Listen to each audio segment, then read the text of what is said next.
السلام علیکم ورحمۃ اللہ وبرکاتہ۔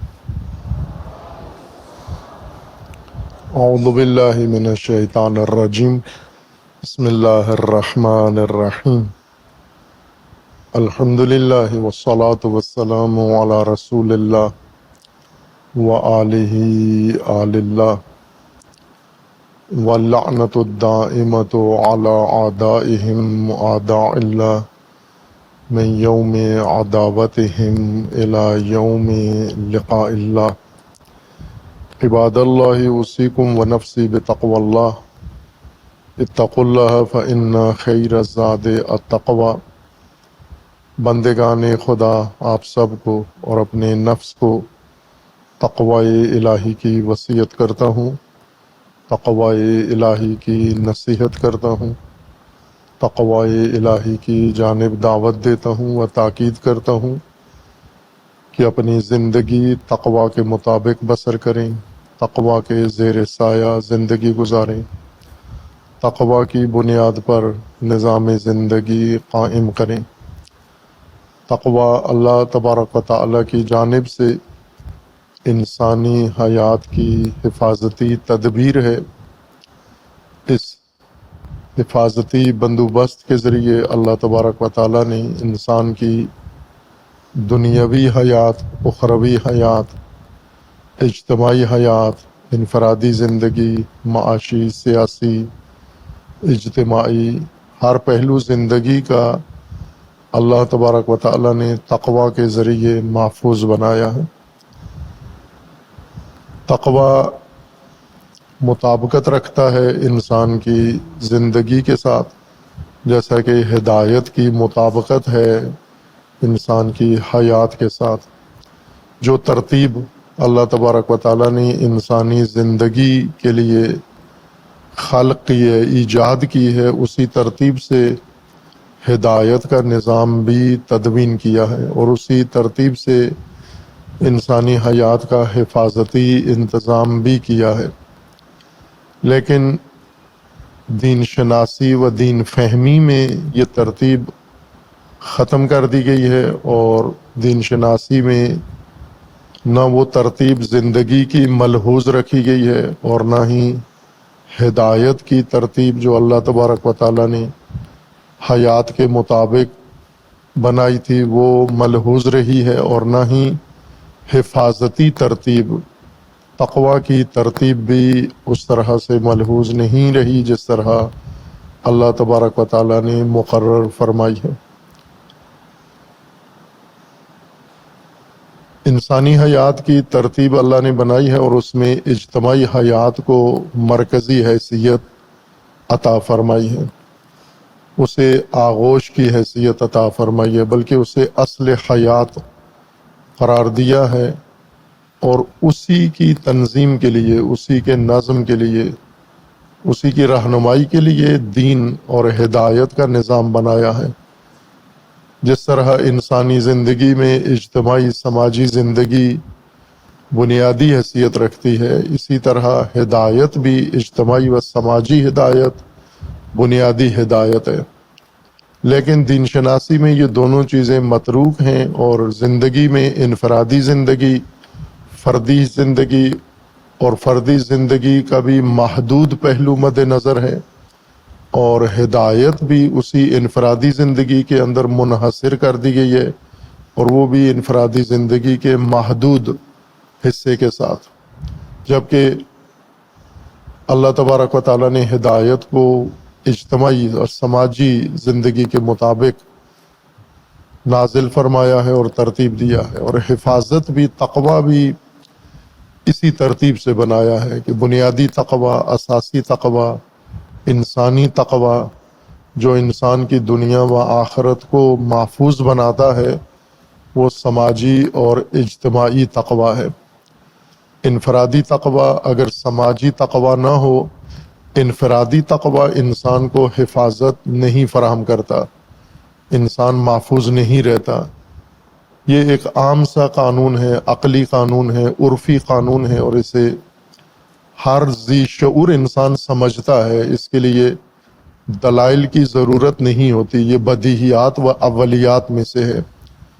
بدیہیات اور اولیات ان مسائل کو اور قضایا کو اور موضوعات کو کہا جاتا ہے جو واضح ہیں، ہر ایک پر واضح ہیں، ہر ذی شعور پر وہ واضح ہیں اور ان کے لیے کوئی ابہام ان کے اندر موجود نہیں ہوتا۔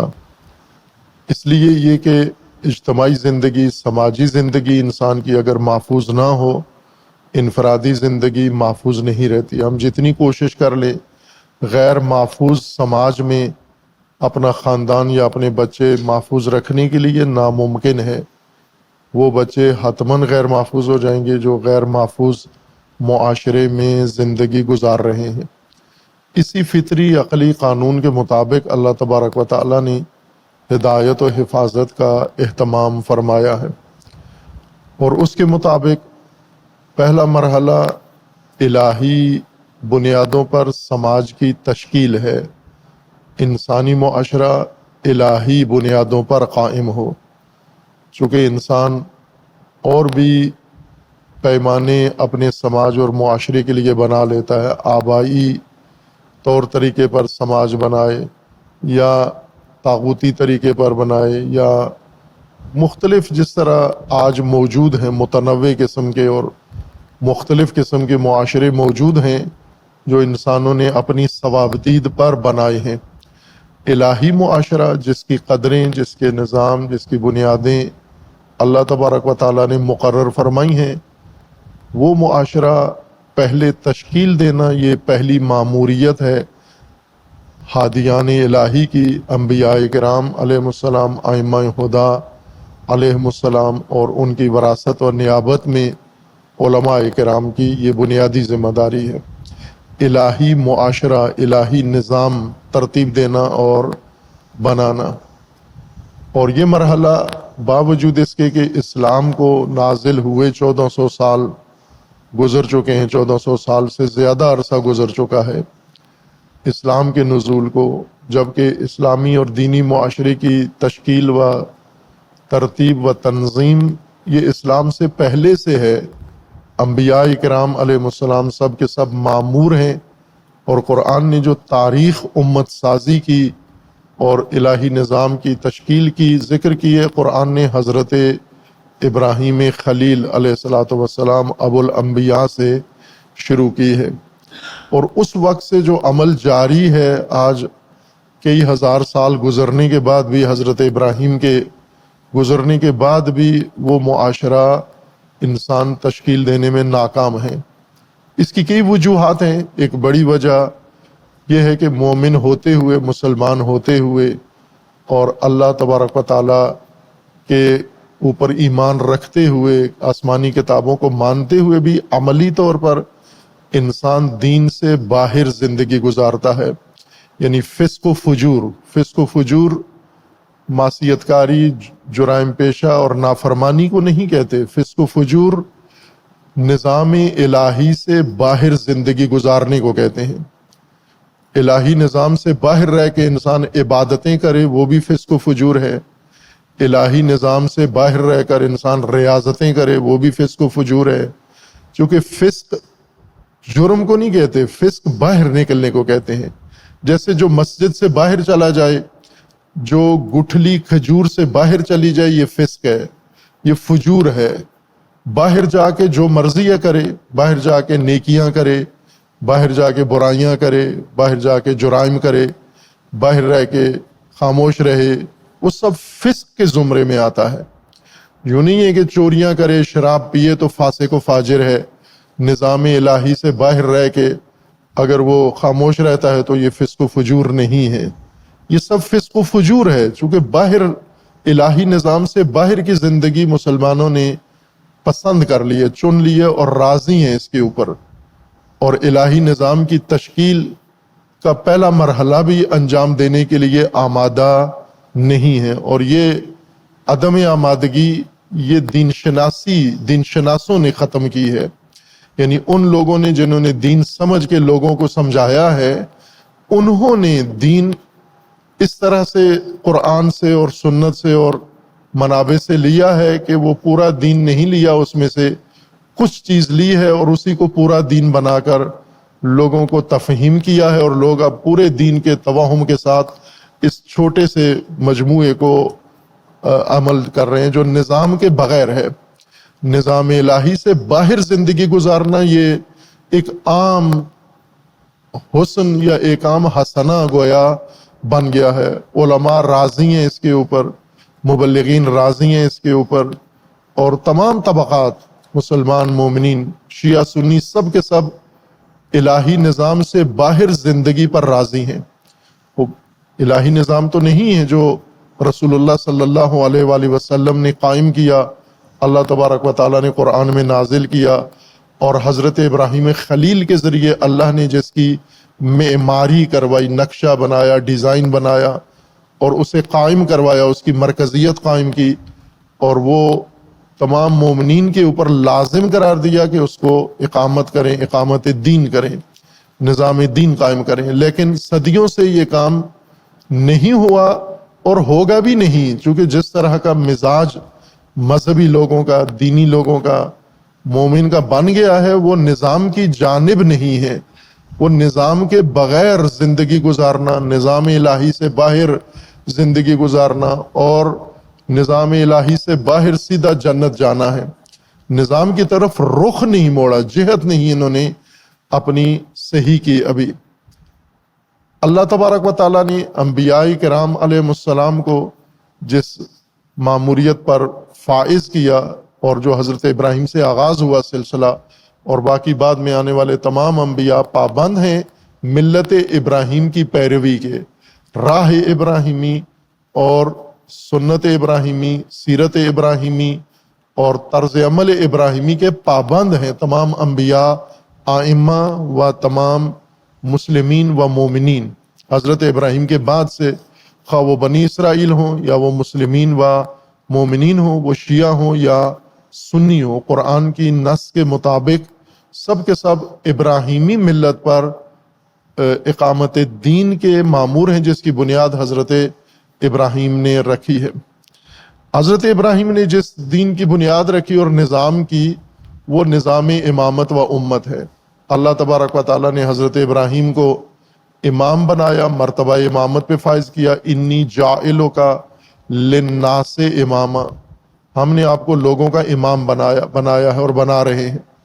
اور پھر حضرت ابراہیم نے امامت کا منصب سنبھال کر امامت کے فرائض انجام دینا شروع کیے، جن میں سے اہم ترین فریضہ امت تشکیل دینا ہے۔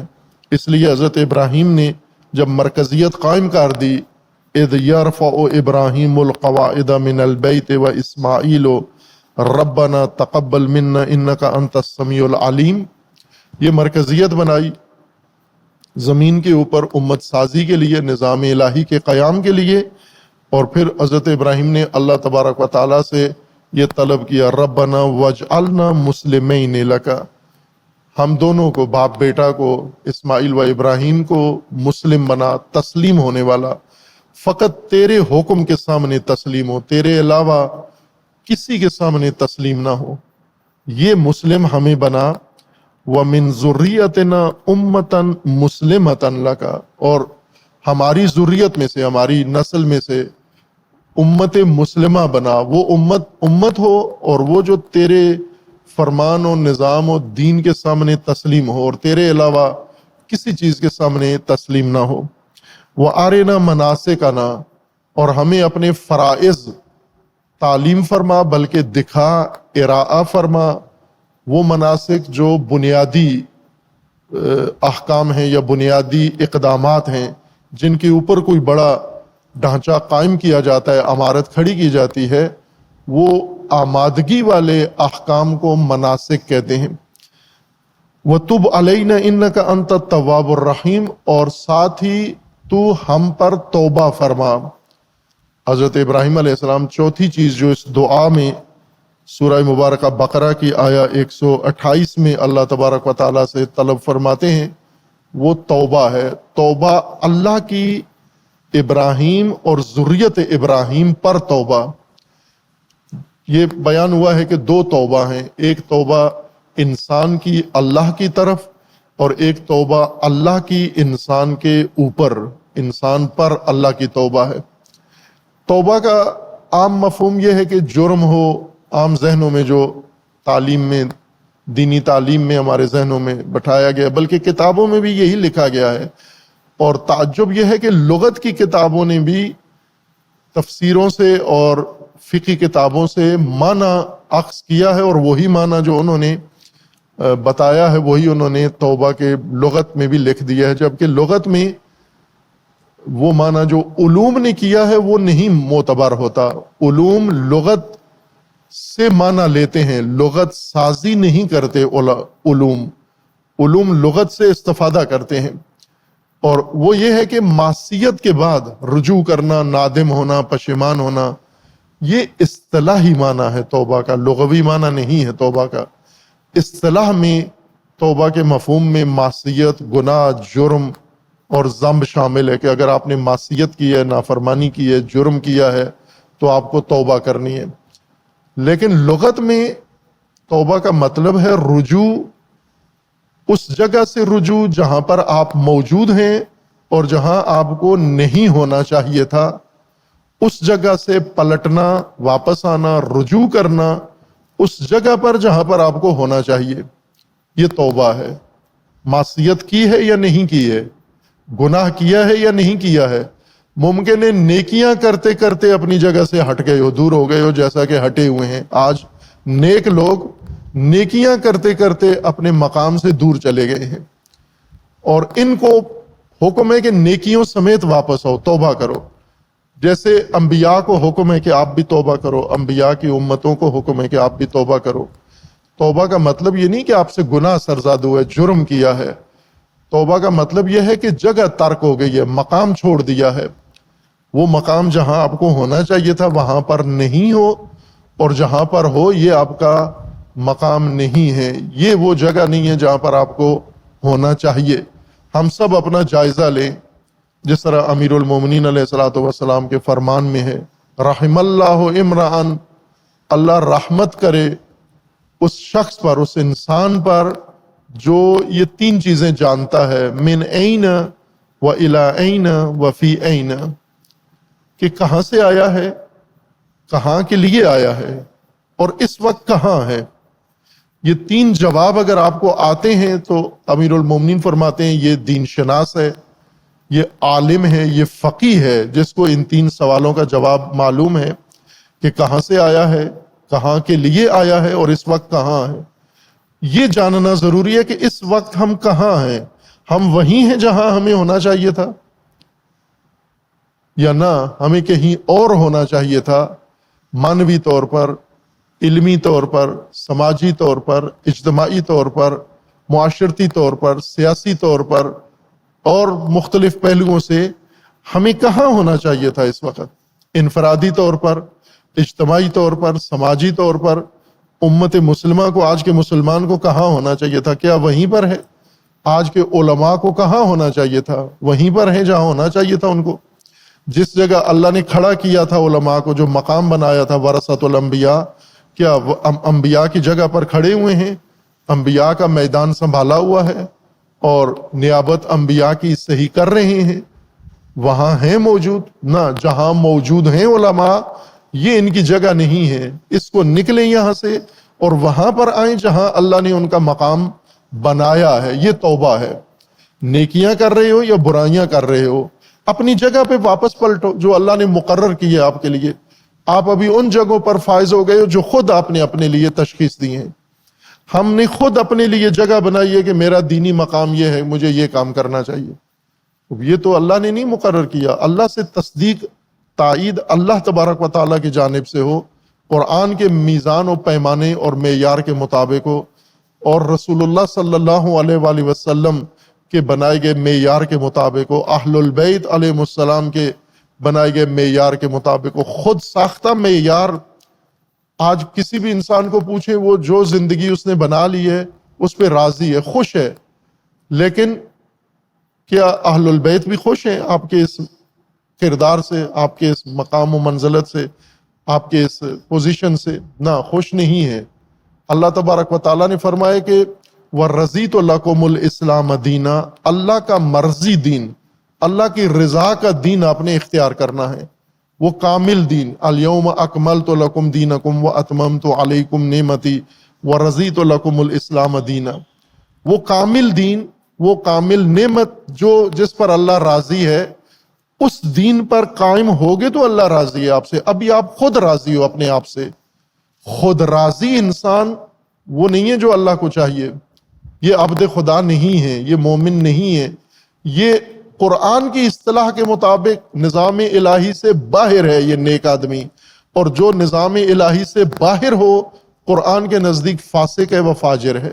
مومن وہ ہے جو نظام کے اندر ہو، اور نظام کے اندر وہ شخص ہے جس نے نظام پہلے قائم کیا ہو، نظام بنایا ہو، نظام کی تشکیل کی ہو، اور نظام کی تشکیل جو نظام بھی اللہ تبارک و تعالیٰ نے حضرت ابراہیم خلیل علیہ السلام سے بنایا اور بنوایا ہے، اور وہ امامت کا نظام و امت کا نظام ہے۔ امامت و امت کے لیے، اس نظام کے لیے آپ کو امت بننا ہے، اور قرآن کی بہت ساری آیات ہیں۔ ابھی ہم فقط حضرت ابراہیم خلیل علیہ السلام کی دعا میں بات کر رہے ہیں۔ اور تشکیل امت کے لیے توبہ کی ضرورت ہے، انسان کی توبہ، مسلمین کی توبہ، مومنین کی توبہ کی ضرورت ہے۔ توبہ یعنی جہاں ہیں وہ جگہ چھوڑیں اور جہاں آپ کو ہونا چاہیے وہاں آ جائیں، یہ توبہ ہے اجتماعی و سماجی و مومنین کی۔ اب ہم دیکھ لیں کہ کہاں ہیں اور کیا چھوڑنا ہے ہمیں۔ آپ اس وقت کہاں ہو؟ یعنی سامری چھوڑو، گسالہ چھوڑو، اور موسیٰ کی طرف پلٹو، توحید کی طرف پلٹو، اللہ کے نظام کی طرف پلٹو۔ اپنے زمانے کے سامری پہچانو کون ہیں، اپنے زمانے کے بچڑے پہچانو کون ہیں، سیاسی بچڑے، معاشی بچڑے اور سماجی بچڑے، مذہبی بچڑے۔ سب سے پہلے اب ہم کہاں ہیں؟ پوری امت اسلامیہ کو دیکھ لیں، اور شیعہ کو بالخصوص دیکھیں، شخصیات کے گرد جمع ہیں، نظام کے گرد نہیں ہیں۔ سب کے سب شخصیات کے گرد ہیں، شخصیات بھی اپنے معیار کی، جو خود کی پسندیدہ شخصیت ہے۔ الہی شخصیت کے گرد بھی جمع نہیں ہے، اپنی مرضی کی شخصیت، اپنی پسند کی شخصیت، اپنے پیمانوں اور اپنے معیارات کی شخصیت کے گرد جمع ہے۔ توبہ کی ضرورت ہے، ان کو چھوڑو، اور اللہ تبارک و تعالیٰ نے جیسے فرمایا آپ اس حق اور نظام کے محور میں آ جاؤ۔ آپ جس طرح جنگ جمل میں ایک شخص نے امیر المومنین علیہ السلام سے آ کے پوچھا نہ، بلکہ امیر المومنین کو ایک طرح سے بتایا، اور امیر المومنین کو ستایا، ایک طرح سے طنز اور طعنے کے طور پر اس نے امیر المومنین سے کہا کہ آپ کیا سمجھتے ہیں کہ ہم اتنے نادان ہیں، بے وقوف ہیں کہ ہم آپ کے مقابلے میں جو شخصیات ہیں بڑی بڑی، ان کو چھوڑ کر ہم آپ کو ماننا شروع کر دیں گے؟ کیا وہ شخصیت نہیں ہے؟ وہ کوئی چھوٹے لوگ ہیں، وہ معمولی لوگ ہیں جو آپ کے مقابلے میں ہیں۔ اتنی قداور شخصیات، اتنی بڑی بڑی شخصیات، تو ہم ان کو چھوڑ کر آپ کے پیچھے چلیں گے؟ جو آپ کہیں گے ہم اس کو ماننا شروع کر دیں گے۔ یہ نہج البلاغہ میں موجود ہے۔ امیر المومنین علیہ السلام نے فرمایا کہ بہت گھٹیا سوچ ہے تمہاری، نیچے دیکھتے ہو اوپر نہیں دیکھتے ہو، یہ نچلی سوچ ہے تمہاری، گھٹیا سوچ ہے تمہاری، پست سوچ ہے تمہاری، پیمانہ ہی غلط ہے تیرے پاس۔ اور وہ کیا ہے کہ شخصیت کے ذریعے تو نے حق تشخیص دیا ہے، شخصیات چنی ہے پہلے، پھر شخصیات کو پکڑ لیا ہے، اور اب دونوں طرف شخصیات متضاد ہیں۔ علی علیہ السلام بھی شخصیت ہیں، اور علی علیہ السلام کے ساتھ جو بڑی بڑی شخصیات ہیں وہ بھی شخصیت ہیں، اور علی کے مقابلے میں بھی شخصیات ہیں۔ اور شخصیات کا پرستار اب کنفیوز ہو جاتا ہے، متحیر ہو جاتا ہے کہ میں کیا کروں، ادھر بھی شخصیات ادھر بھی شخصیات، اس کو حق کبھی بھی نہیں ملے گا۔ امیر المومنین نے اس سے فرمایا کہ حق پہچانو، پھر شخصیتوں کو حق پر تولو۔ شخصیات ہیں ادھر بھی اور ادھر بھی، لیکن یہ بھی دیکھو کہ حق پہ کون ہے، درست کون ہے، غلط کون ہے۔ آج کی تمام انسانیت، مسلمان آبادی اور شیعہ آبادی، ساری منقسم ہے شخصیات کے درمیان۔ اپنی مقامی لوکل شخصیت، کوئی سیاسی شخصیت، کوئی خاندانی شخصیت، کوئی آبائی شخصیت، کوئی مذہبی شخصیت، کوئی غیر ملکی شخصیت، یہ سب کے سب شخصیتوں کے اسیر ہیں۔ جب انہیں حق کی بات کرو شخصیت کا حوالہ دیتے ہیں۔ اب امیر المومنین فرماتے ہیں یہی تمہاری سب سے بڑی گمراہی ہے کہ حق کو شخصیتوں کے ذریعے تشخیص دیتے ہو۔ شخصیتیں متزلزل ہوتی ہیں، شخصیتیں پھسلتی ہیں، شخصیتیں ایک جگہ فکس نہیں ہوتی، شخصیتوں میں ہمیشہ تحرک ہوتا ہے، لغزش اور پھسلن ہے، پھسلتی ہیں شخصیات، کبھی اپنے مقام پہ ہوتی ہیں، کبھی اپنے مقام پہ نہیں ہوتی، کبھی اپنی جائگاہ پر ہوتی ہیں، کبھی نہیں ہوتی، لیکن حق کبھی بھی نہیں پھسلتا، حق میں سلپ نہیں ہے، حق پھسلتا نہیں ہے، حق میں لرزش نہیں ہے، حق میں ذلت نہیں ہے، لیکن شخصیتوں میں ہے، انسان میں ہے۔ وہ کتنے انسان پھسل جاتے ہیں، بڑے بڑے لوگ، بڑے بڑے علماء پھسل جاتے ہیں، اور جب پھسلتے ہیں تنہا نہیں پھسلتے، مرید ساتھ پھسلتے ہیں، مقلد ساتھ پھسلتے ہیں۔ آپ اپنے زمانے میں زیادہ غور کریں، تاریخ میں جھانکنے کے بجائے اپنا حال زیادہ معلوم کریں کہ شخصیات کے اسیر ہیں اور شخصیات نے تقسیم کیا ہوا ہے۔ توبہ کی ضرورت ہے، یہاں پر توبہ کی ضرورت ہے کہ جس حلقے میں پھنسے ہوئے، جس محور میں پھنسے ہوئے ہو، اس محور کو چھوڑو اور حق کو اپنا محور بناؤ، الہی نظام کو اپنا محور بناؤ، پھر آپ کی نجات کا اہتمام ہو سکتا ہے۔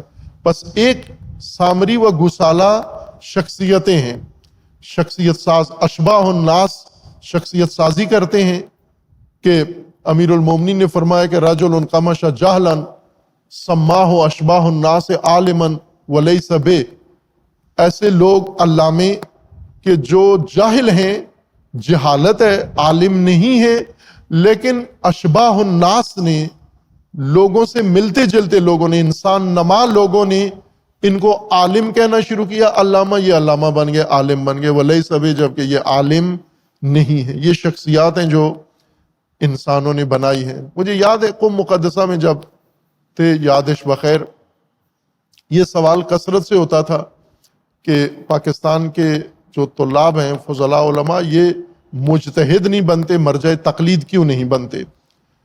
اس وقت ایسے خوش مزاج لوگ بھی تھے وہاں پر، اور وہ خوش مزاج لوگ، ان سے جب یہ کہا جاتا تھا کہ پاکستان کے فضلاء کیوں مجتہد نہیں بنتے، تو انہوں نے کہا ہم بنتے نہیں ہیں، بناتے ہیں، ہم مجتہد بناتے ہیں۔ اور پھر وہ نام لیتے تھے قم کے اندر کہ فلاں فلاں مجتہد کس نے بنایا، یہ ہم نے بنایا ہے، اور صحیح کہتے تھے، غلط نہیں کہتے تھے، چونکہ ہم اس کے عینی گواہ ہیں کہ وہ مجتہدین پاکستانیوں نے بنائے تھے، پاکستانیوں نے ان کو مجتہد کہا، آیت اللہ کہا، وہ ہو گئے آیت اللہ۔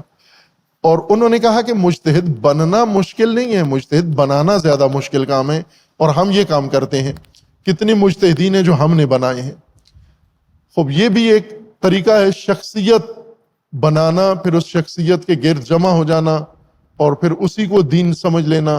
اس کو توبہ کی ضرورت ہے، جو اللہ تبارک و تعالیٰ کا فرمانا ہے کہ توبہ کرو آپ اللہ کی طرف، یعنی آپ جو سلسلے بنا لیے ہیں ان سے توبہ کرو۔ اسی طرح تنظیمیں ہیں، ایک اور گسالہ جو بنایا ہوا ہے، تنظیمیں ہیں، حزبیں ہیں، انجمنیں ہیں، پارٹیاں ہیں، قبیلے ہیں، یہ سب گسالے ہیں، ان کو چھوڑو گے آپ۔ اور پھر جو آپ کو ملا ہے، آپ کا اختیار کردہ نظام نہیں، بلکہ آپ کو ٹھونسا گیا ہے آپ کے اوپر، سیاسی نظام آپ کا، جو سرمایہ داری نظام، یہ گسالہ ہے۔ آپ کے ملک کا سرمایہ داری نظام ہے، دنیا کا سرمایہ داری نظام ہے، اس کو چھوڑو، یہ گسالہ ہے، یہ سامری نے بنایا ہے۔ جمہوریت سامری نے بنائی ہے، انبیاء نے نہیں بنائی۔ کوئی نبی بانی ہے جمہوریت نہیں ہے۔ حضرت ابراہیم بانی ہے نظام دین ہے، لیکن اس میں جمہوریت کا کہیں نام نہیں ہے، امت کا نام ہے، جمہوریت کا نام نہیں ہے۔ جمہوریت کہاں بنی؟ فرانس میں بنی، جمہوریت یورپ میں بنی، اور وہاں سے بن کر ساری دنیا میں گئی۔ مودی بھی جمہوری رہنما ہے، اور ٹرمپ بھی جمہوری رہنما ہے، اور ہم بھی جمہوریت کے گسالے کے پیچھے لگے ہوئے ہیں۔ اب جمہوریت اسلام ہے تو پھر تو ٹرمپ اور مودی سارے مسلمان ہیں، اور بڑے اعلیٰ مسلمان ہیں، چونکہ ان کی جمہوریت زیادہ مضبوط ہے۔ یہ گسالے ہیں، ان کو چھوڑو تاکہ امامت کی طرف آؤ، اللہ کے نظام کی طرف آؤ۔ امت کے بجائے آپ نے قبیلے بنا لیے، فرقے بنا لیے، فرقے بھی گسالہ ہیں۔ جتنے فرقے دین و مذہب کے نام پر بنائے ہوئے ہیں، اور پھر اس فرقے کے اندر جمع ہو کے فرقے کی محور میں اکٹھے ہو گئے، یہ سامری کا گسالہ ہے، یہ بچڑے ہیں۔ اس بچڑا پرستی اور اجل پرستی کے ہوتے ہوئے انسان توبہ نہیں کر سکتا۔ توبہ کا مطلب یہ ہے کہ یہ سب کو چھوڑو، یہ گسالے، یہ بچڑے، یہ سامری، یہ سب چھوڑو، جو یہ بتان نوین علامہ اقبال کے بقول، یہ سارے چھوڑو، اللہ کے نظام کی طرف آؤ۔ یہ رکاوٹیں ہیں، اور ہم نیک لوگ ہیں، لیکن وہ نیک لوگ جو اللہ کے نظام سے باہر زندگی گزار رہے ہیں، جلا وطن لوگ ہیں ہم۔ اللہ کے نظام سے ہم نے جلا وطنی اختیار کی ہے، باہر کی زندگی کو ترجیح دی ہے، اس پہ راضی ہیں۔ پہلا کام توبہ ہے، انسان کی توبہ اور اجتماعی توبہ، امت کی توبہ، مجموعی توبہ، تمام طبقات کی توبہ، عوام کی توبہ، خواص کی توبہ۔ ان بچڑوں کو چھوڑ کر آپ اللہ کی طرف رجوع کریں، جس کا حکم اللہ تبارک و تعالیٰ نے بار بار قرآن کریم میں دیا ہے۔ اور یہ توبہ اس وقت میسر ہوگی کہ جب اللہ توبہ انسان کے اوپر کرے، اللہ کی توبہ انسان کے شامل حال ہو۔ اللہ کی توبہ کا معنی مفسرین شیعہ سنی سب نے مل کے کیا ہے قبول کرنا، یعنی انسان توبہ کرے اور اللہ قبول کرے۔ نہ، قبول کرنا اللہ کی توبہ نہیں ہے۔ قبول توبہ قرآن ہی کے اندر الگ آیات کے اندر ذکر ہوا ہے کہ اللہ توبہ انسان کی قبول کرتا ہے، قابل التوب ہے اللہ تبارک و تعالی۔ یتوب اللہ کا مطلب توبہ انسان کی قبول کرنا نہیں ہے، بلکہ اللہ کا انسان کی طرف رجوع کرنا ہے۔ جیسے انسان کا اللہ کی طرف رجوع کرنا ہے، اللہ کے راستے کی طرف، اللہ کے نظام کی طرف، اسی طرح اللہ نے بھی انسان کی طرف رجوع کرنا ہے۔ اس رجوع سے مراد کیا؟ یعنی اللہ انسان سے دور ہو گیا ہے، اللہ نے انسان سے فاصلہ لے لیا ہے، اب دوبارہ پلٹ کے اللہ کو آنا ہے؟ نہ، اللہ کسی سے فاصلہ نہیں لے سکتا، اور اللہ کا فاصلہ مخلوق کے ساتھ ہو بھی نہیں سکتا، چونکہ وہ خالق ہے، وہ مالک ہے، وہ رب ہے، اور انسان عبد ہے۔ عبد و رب، عبد دور ہو سکتا ہے رب سے، لیکن رب دور نہیں ہو سکتا، کبھی بھی دور نہیں ہو سکتا، نہ تکوینی طور پر نہ تشریعی طور پر۔ لیکن چونکہ انسان کا نظام اللہ نے اختیاری بنایا ہے، اختیاری نظام میں اللہ تبارک و تعالیٰ نے انسان کے لیے اسباب، وسائل اور بہت سارے ایسے امکانات بنائے ہیں جن سے انسان استفادہ کرے گا اور اللہ کے نظام میں آئے گا۔ جب انسان اللہ سے دور ہوتا ہے، انحراف آتا ہے اس کے اندر، جیسا کہ ابھی آج نیک اور بد سارے اللہ کے نظام سے دور ہو کر سامریوں کے پیچھے ہیں۔ ان سامریوں کے پیچھے جانے والی قوم کے لیے اللہ نے اہتمام کیا، جیسے موسیٰ علیہ السلام ہے، تورات ہے، حضرت ہارون ہے، اور وہ مراکز جو حضرت موسیٰ نے قائم کیے۔ بنی اسرائیل موسیٰ کو چھوڑ کر سامری کے پیچھے چلے گئے اور گسالے کے پیچھے، بچڑے کے پیچھے چلے گئے۔ اب بنی اسرائیل کو واپس آنا ہے، بنی اسرائیل نے توبہ کرنی ہے، توبہ کی انہوں نے، اللہ نے بھی توبہ کرنی ہے بنی اسرائیل پر۔ اگر اللہ بنی اسرائیل پر توبہ نہ کرے تو بنی اسرائیل کی توبہ بے فائدہ ہے۔ وہ اگر پلٹ کر بھی آئیں اور اللہ نہ پلٹے تو بنی اسرائیل کا پلٹنا بے فائدہ ہے، اس کا کوئی فائدہ نہیں ہے، نتیجہ نہیں ہے۔ اللہ کس طرح سے پلٹے بنی اسرائیل کی جانب؟ اس لیے کہ اللہ نے بنی اسرائیل کے نجات کے لیے، ہدایت کے لیے جو وسائل، اسباب اور ماحول مہیا کیا ہے، جو بھی نعمتیں، جو چیزیں ان کے اختیار میں قرار دی ہیں، جب بنی اسرائیل نے موسیٰ کو چھوڑا، ہارون کو چھوڑ دیا اور سامری اور گسالے اور بچڑے کے پیچھے چلے گئے، تو اللہ کے وسائل سے بھی دور ہو گئے، موسیٰ سے بھی دور ہو گئے، ہارون سے بھی دور ہو گئے، تورات سے بھی دور ہو گئے، ہر وہ چیز جو اللہ نے ان کے لیے مقرر کی تھی اس سب سے دور ہو گئے۔ اب بنی اسرائیل اگر پلٹنا چاہتے ہیں، پشیمان ہو گئے ہیں، سامری کو چھوڑنا چاہتے ہیں اور بچڑا چھوڑنا چاہتے ہیں، بنی اسرائیل کی یہ خوبی ہے کہ انہوں نے بچڑا چھوڑ دیا۔ مسلمان بچڑا نہیں چھوڑیں گے، کبھی بھی قیامت تک نہیں چھوڑیں گے۔ اگر بنی اسرائیل اور مسلمانوں کو موازنہ کریں تو بنی اسرائیل کو بار بار اللہ نے فرمایا ہے کہ انہوں نے یہ کیا، لیکن پھر اللہ نے توبہ کی، اللہ نے ان کو معاف کیا، اور پھر یہ پلٹ آئے، واپس پلٹ آئے، پھر دوبارہ شروع کیا۔ دوبارہ شروع کرنے کا مطلب یعنی پہلے غلطی کی تلافی کی انہوں نے، پھر دوبارہ موقع دیا، اور بار بار اللہ نے ان کو موقع دیا۔ لیکن کیا ہم مسلمان بھی پلٹتے ہیں ان غلط راہوں سے، غلط فیصلوں سے؟ کوئی مسلمان ایسا نظر آتا ہے پاکستان کے اندر، آپ دیکھ لیں، کسی بھی مسلک سے، دیوبند مسلک سے، بریلوی مسلک سے، شیعہ سے، سلفی مسلک سے، وہابیوں سے، مشائخ سے، کہ جس راہ پر گیا ہوا ہے کچھ پلٹا ہے، واپس اللہ کے نظام کی طرف آیا ہے، یا جو سامری جو گسالہ اس نے لیا اسی کے پیچھے سرپٹ دوڑتا جا رہا ہے اور مزید راسختہ ہو کے اور لوگوں کو بھی اس کے پیچھے لے کر جا رہا ہے۔ اللہ کی توبہ کا مطلب یہ ہے کہ اللہ نے جو وسائل دیے ہوئے تھے ان کو، جو انہوں نے چھوڑ دیے، دوبارہ اللہ تبارک و تعالی وہی وسائل ان کے اختیار میں قرار دے۔ موسیٰ پھر آمادہ ہے اس گمراہ قوم کو گلے لگانے کے لیے، ہارون پھر آمادہ ہے اس گمراہ قوم کی زمام سنبھالنے کے لیے، تورات پھر آمادہ ہے، تیار ہے اس گمراہ قوم کو دوبارہ راہ ہدایت دکھانے کے لیے۔ یوں نہیں ہے کہ اللہ تبارک و تعالیٰ نے ان کی غلطی کے بعد سارے وسائل اپنے سمیٹ لیے اور دوبارہ داخلہ، دوبارہ پذیرش، دوبارہ موقع ان کو نہیں دینا۔ یہ دوبارہ موقع دینا یہ اللہ کی توبہ ہے۔ ایک غلطی کی، جیسا میں نے پہلے گزشتہ خطبے میں مثالیں بھی دیں کہ تعلیمی اداروں میں لوگ داخلے لیتے ہیں پھر چھوڑ جاتے ہیں، اور بعض ایسے ہیں کہ جن پر دروازے بند ہو جاتے ہیں، لیکن بعض ایسے ہیں جنہیں دوبارہ موقع دیا جاتا ہے۔ یہ جن کو دوبارہ موقع دیا جاتا ہے، یہ ادارے کی، یہ یونیورسٹی کی توبہ ہے ان کے اوپر، ان کی طرف نہیں۔ اللہ بندوں کی طرف توبہ نہیں کرتا، اللہ بندوں کے اوپر توبہ کرتا ہے۔ یتوب علی الناس، اور لوگ اللہ کی جانب توبہ کرتے ہیں۔ دونوں توبہ میں فرق ہے۔ اللہ بندوں کے اوپر توبہ کرتا ہے، یعنی وہ وسائل، وہ مواقع، وہ امکانات، وہ تمام اسباب جو ان کی ہدایت کے لیے پہلے مقرر کیے تھے اور یہ چھوڑ گئے، یوں نہیں کہ اب دوبارہ ان کو موقع نہیں دیا جائے گا، وہ وسائل ان سے روک لیے جائیں گے، وہ دوبارہ ان کو دیے جاتے ہیں۔ لہٰذا جو لوگ تعلیمی ادارے ترک کر جاتے ہیں، اسکول کالج چھوڑ جاتے ہیں، واپس پلٹتے ہیں، تو بعض کو دوبارہ موقع دیا جاتا ہے۔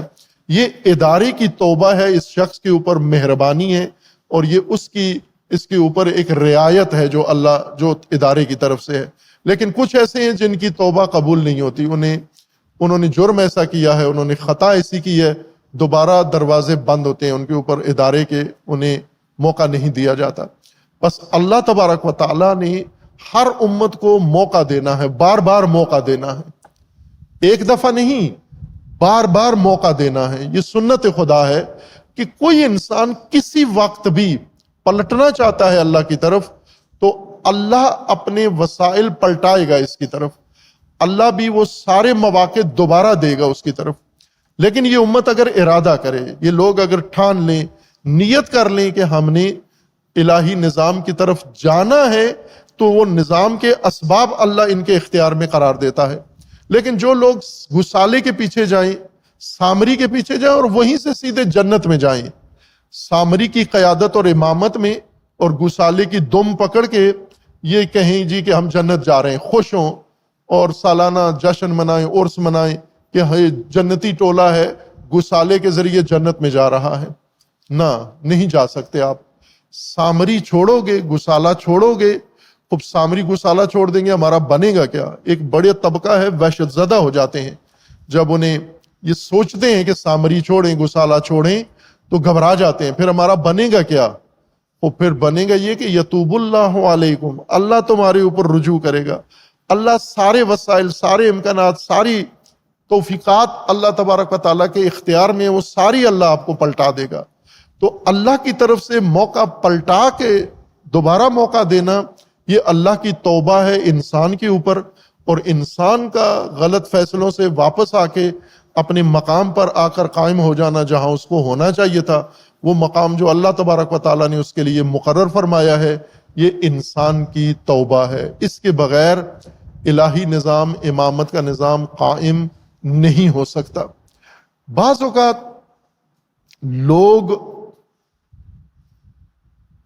بتوں سے دور نہیں ہوتے، سامریوں سے دور نہیں ہوتے، اور گسالوں سے، بچھڑوں سے دور نہیں ہوتے۔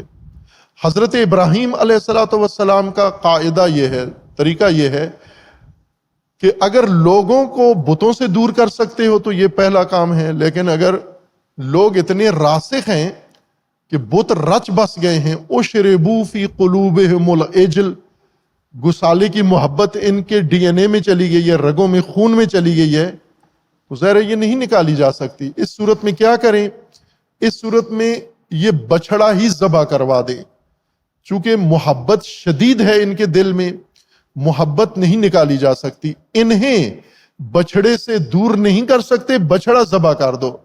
اس لیے حضرت موسیٰ نے بنی اسرائیل سے کہا کہ اللہ تبارک و تعالیٰ نے حکم دیا ہے کہ ان تذبحوا بقرۃ، بچڑا ذبح کرو، اللہ کا حکم ہے گائے ذبح کرو۔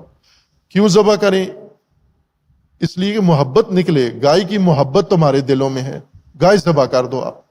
حضرت ابراہیم نے پہلے اپنے چچا یا اب، قرآن نے اب کہا ہے، تفسیروں میں چچا ہے، تاریخوں میں کچھ اور ہے، بہرکیف جو قرآن کی اصطلاح ہے وہی ہم تکرار کریں، اب، جس کو حضرت ابراہیم کا اب کہا گیا ہے، آزر، بت ساز، بت فروش، بت گر، بت پرست۔